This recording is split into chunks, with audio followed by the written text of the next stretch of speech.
Hello everyone, and welcome back to me roasting mechs. Apparently, the last couple of videos haven't been very popular because people would rather I talk about statistics and numbers than make jokes about derpy looking mech designs, so rest assured, there will be some numbers at the end of this video. I'm gonna go over every variant of this extremely derpy looking mech. Today we're talking about the Thunder, and my goodness, what are those? This is ridiculous. What are these feet? Last time we talked about some really big feet, but these are just some really weird looking feet. How is this mech supposed to stand on these weird, elongated, shark fin looking feet? And also, why does it have toilet paper rolls for knees? These look incredibly flimsy. They're hollow on the inside. They're gonna get absolutely blasted the second they get hit by anything. And we have yet another design that has a big vent right in the center mass. It has what looks like the window of a church steeple just stuck in the center of its torso. Absolutely terrible design. This is very fragile in the center mass of your unit. And speaking of ventilation, we also have a lovely pelvic vent, able to vent out all of the heat directly through his genital area. Let's just hope that nobody goes to kick him in the balls, because that's gonna get dented up real quick. We also have three lovely big titties in the center here, looking like the chick from Total Recall, with these nice big nipples on here. And of course we got the big old AC-20. I don't know why the barrel looks like an ashtray. If you look at the glow-up designs, it looks even more like an ashtray later, so I don't know why this is designed this way. But apparently it shoots out a big flashlight. I thought this was an AC-20, not a laser or some kind of searchlight, but apparently that's what it is according to this canon art from the card game. Now we of course can't talk about this design without talking about the phallic shape of its head. This is very phallic looking. I don't know why they decided to give him a literal dickhead, but that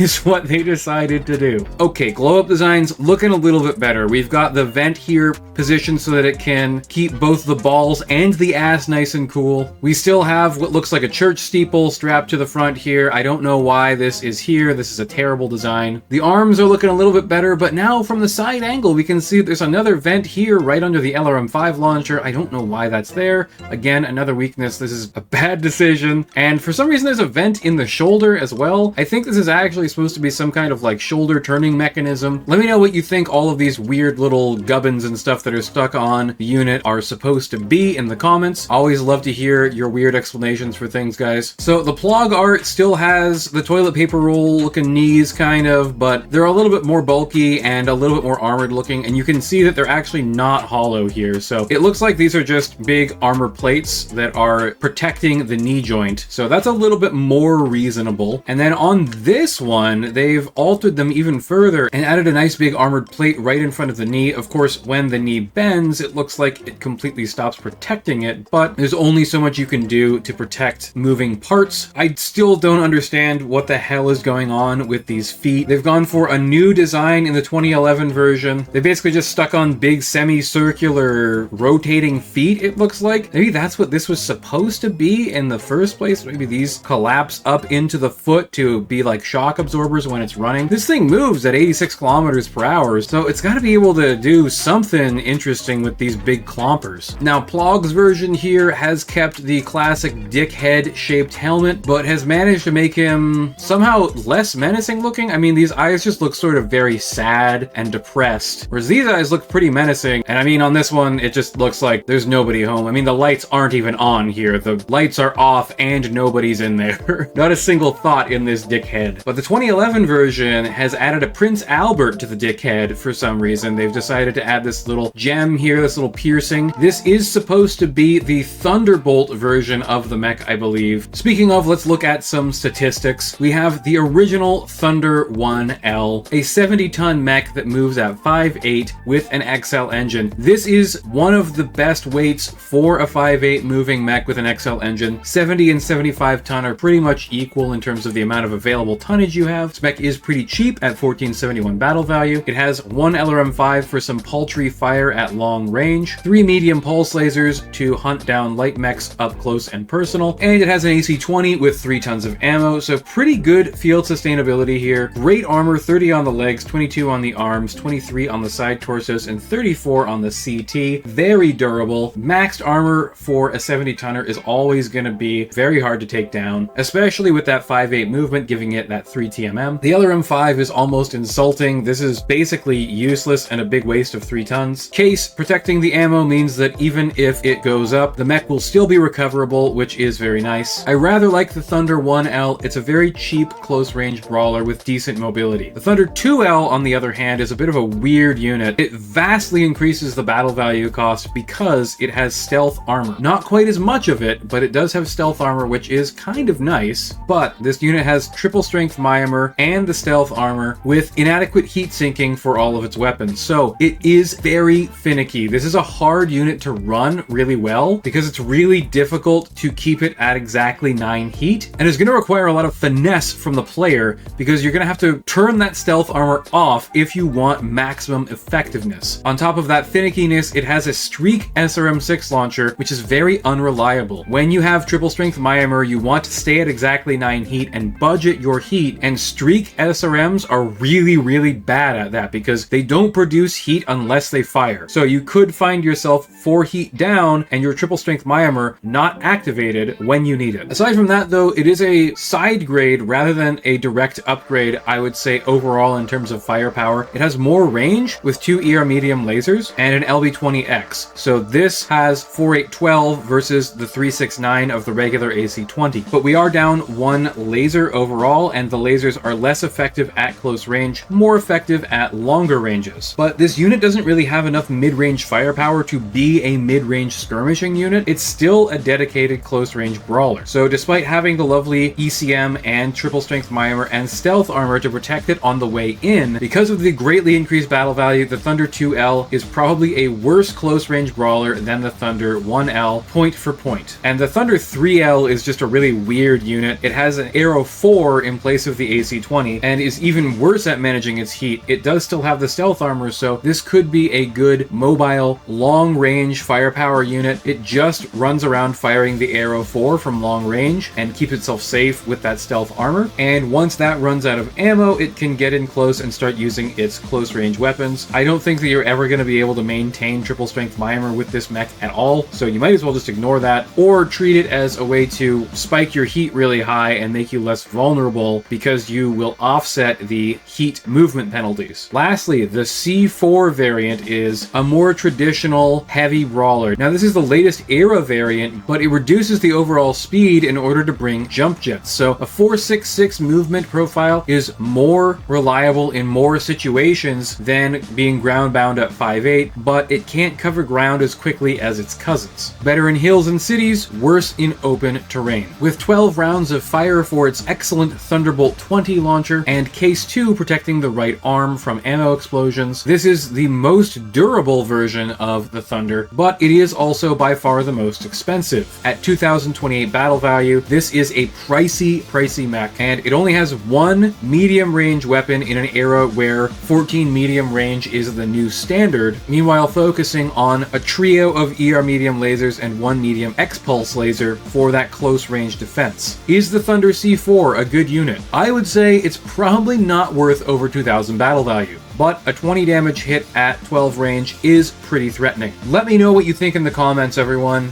Do you like running any of these mechs? Is the Thunder 1L your favorite like it is mine, or do you prefer one of the other variants? Please remember to like, share, subscribe. All that good stuff helps out the channel immensely. There's a link in the description to my Ko-fi if you want to support the channel directly with a donation. That would be fantastic. And please do let me know in the comments if you prefer this style of video over the previous two, or if you want me to go back to just roasting the mechs, or should I just go back to just talking about mech statistics? I make these videos for the community, so I want to hear from you. Please leave a comment and let me know. Thank you so much for watching, Mech Warriors, and have yourselves a great day.